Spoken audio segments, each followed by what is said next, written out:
The fate of British cycling changed one day in 2003. The organization, which was the governing body for professional cycling in Great Britain, had recently hired Dave Brailsford as its new performance director.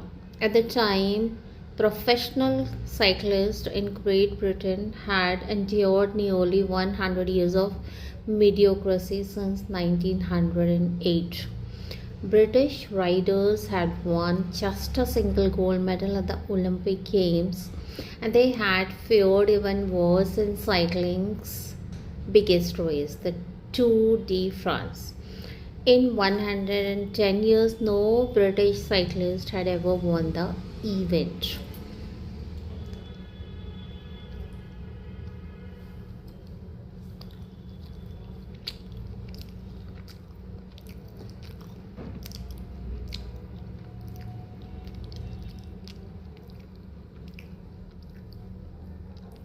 In fact, the performance of British riders had been. I am laughing because I'm eating this and I'm showing.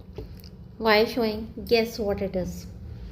In fact, the performance of British riders had been so underwhelming that one of the top bike manufacturers in Europe refused to sell bikes to the team because they were afraid that it would hurt sales if other professionals saw the Brits using their gear. Brailsford had been hired to put British cycling on a new trajectory. What made him different from previous coaches was his relentless commitment to a strategy that he referred to as the aggregation of marginal gains. बूंद बूंद से सागर भरता है. It's just like that. Which was the philosophy of searching for a tiny margin of improvement in everything you do.